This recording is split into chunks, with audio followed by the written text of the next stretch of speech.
बिस्मिल्लाह अर्रहमान अर्रहीम। मकसद ज़िंदगी मुयन करने के बाद इसके हसूल की जद्दोजहद का पहला सबक यह है कि आप मकसद हासिल होने की अमली तरकीबें आजमानी शुरू कर दीजिए। याद रखिए, हर छोटी बड़ी कामयाबी किसी ख्याल, तसव्वुर या ख्वाब पर मबनी हुआ करती है,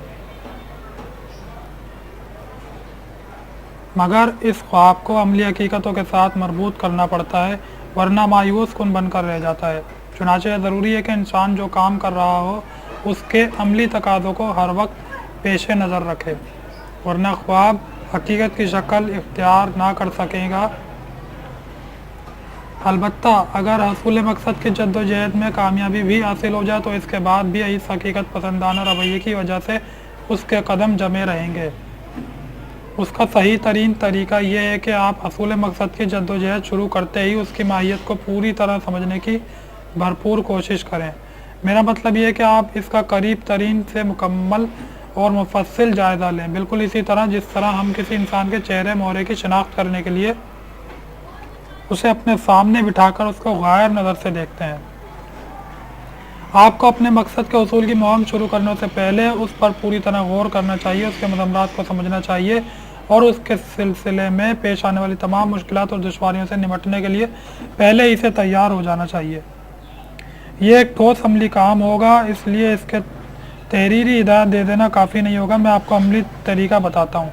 इस मौके पर आपको तनाई की ज़रूरत होगी। कोई गोशा तनाई तलाश करके उसमें बैठ जाइए और गौर तलब मामले के तमाम पहलुओं पर गहरी और भरपूर नज़र डालने के लिए पुरसकून और इत्मीनान के साथ सोच विचार कीजिए। इस सोच विचार के लिए वक्फे या वक्त की कैद ना लगाइए। आपको इस काम में काफ़ी वक्त सर्फ करना चाहिए और इस मौके पर बिल्कुल तन्हा होना चाहिए। आपका गोशा तनाई कोई ऐसा मकाम हो जहां आपके काम में मुदाखलत ना की जा सके, इसी तरह कोई वहां पहुंचकर आपकी राय किसी फैसले पर असरअंदाज ना हो सके।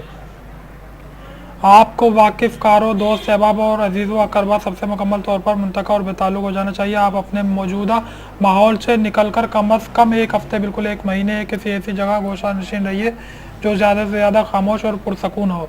अगर आपके लिए ऐसा करना नामुमकिन हो तो जहाँ मुकीम है वहीं मुकीम रहिए, लेकिन आप रोज़ कुछ देर के लिए करीब के किसी ऐसे मकाम पर चले जाया करें जहाँ कोई आपके सोच विचार में खलल अंदाज ना हो सकता हो।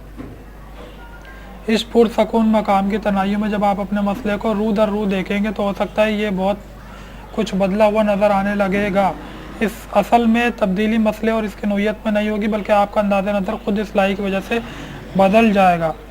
यह हसूल मकसद की मुहिम के सिलसिले में आपकी पहली कामयाबी होगी। इसके बाद आप दूसरी कामयाबी हासिल करने की तैयारी करें। यही कामयाबी इस मामले का अहम तरीन मरहला होगी, क्योंकि इसे हासिल करने के लिए इंसान को अपने किरदार का मुकम्मल जायज़ा लेना पड़ता है। इसे अपनी काबिलियतों और सलाहियतों को गौर व फिक्र के तराजू में तोलना होता है और अपने ख्वाहिशात, क़ुव्वतों, कमज़ोरियों और तजुर्बात का सही तरीन नक्शा कायम करना पड़ता है। इस किस्म के मुआयना ज़ात के लिए इंसान को बेरहमाना तौर पर ईमानदार बनना पड़ता है, क्योंकि उसे अपनी कमज़ोरियों पर क़ुव्वतों से ज़्यादा तवज्जो देनी पड़ती है। हम में से हर एक के लिए ज़िंदगी में कभी ना कभी इस किस्म का मौका ज़रूर आता है जब उसे हालात से मजबूर होकर या किसी अचानक हादसे से चौंक जाने की वजह से ये काम लाजमी तौर पर करना पड़ता है। मुख्तसर ये है कि आपको रोज़मर्रा ज़िंदगी के पुरहंगामा माहौल से दूर होकर अपनी अंदरूनी आवाज़ों को होश के कानों से सुनना है।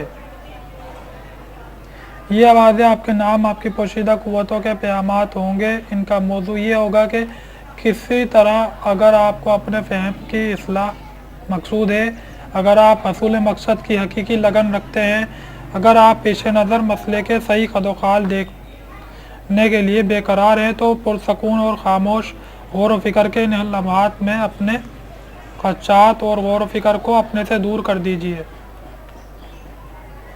अपनी अंदरूनी कशमकश को ख़त्म कर डालिए और कामिल यकसुई से ज़ेर मुहिम मकसद के तमाम पहलुओं का जायज़ा लीजिए। मैं आपको बताता हूँ, अगर आपने इन पैगामात की जानिब सही तवज्जो दी तो आपका रास्ता इससे आगे साफ़ और बेरुकावट होगा, जिससे आप अगले इक़दामात के लिए तैयार हो जाएं। आप कुछ बनना चाहते हैं, आप कुछ करके दिखाना चाहते हैं, आप दुनिया में एक बामकसद ज़िंदगी गुजारना चाहते हैं।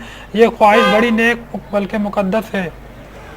याद रखिए, आपको इस ख्वाहिश से किसी हालत में दस्तबरदार नहीं होना चाहिए। हर बार जब आप अपने गोशा तनाई में गौर व फिक्र में मशगूल हों। एक पेंसिल और कागज़ या नोटबुक अपने करीब रखिए। बाज़ ख्यालात इस किस्म के होते हैं कि वो जो ही दिमाग में उभरेंगे उन्हें घसीट कर फ़ौरन के फ़ौरन कागज़ पर उतार लेना चाहिए, वरना वो छलावे की तरह गायब हो जाते हैं। इस किस्म के ख्यालात दिमाग में पैदा करने के लिए अपने दिमाग पर ज़्यादा से ज़्यादा ज़ोर डालकर उसे अपने मकसद ज़िंदगी पर मरकूज़ कीजिए। ये मकसद एक सुहाना ख्वाब है जो आपके दिमाग ही ने देखा है, वही आपको इसके बारे में मज़ीद रोशनी फराहम कर सकता है। आप अपनी क़ुव्वत इरादी के दबाव से अपने दिमाग को मजबूर कीजिए कि वह आपको इस मकसद की माहियत समझने में ज़्यादा से ज़्यादा इमदाद दे। आपका अपने दिमाग से ये मुतालबा बिल्कुल जायज़ भी होगा और एक अमली तकाज़ा भी।